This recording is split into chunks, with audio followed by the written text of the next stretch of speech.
iBox elementi su adaptivni sklopovi koje možemo repetativno koristiti u bilo kojim dimenzijama. Da bi ih koristili, potreban nam je samo volumen u koji će se iBox smjestiti. Jednostavno odaberemo željeni iBox element iz naše baze i postavimo ga selektirajući odgovarajuće unaprijed definirane površine. U ovom slučaju to su prednja, gornja i desna strana volumena.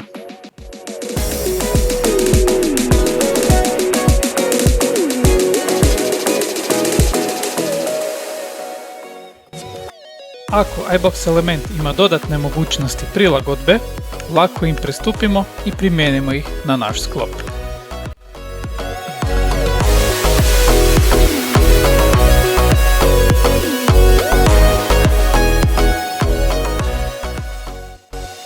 Na isti način ubacujemo i unutarnje elemente našeg ormara. Kreiramo volumen u koji će se sklop smjestiti i postavimo ga selektirajući odgovarajuće površine.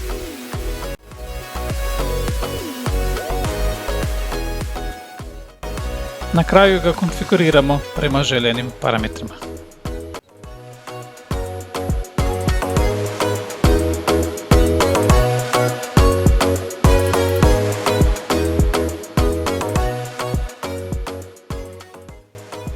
Za kraj ćemo ubaciti još i sklop fronti, kako bi u potpunosti dovršili našu jedinicu ormara.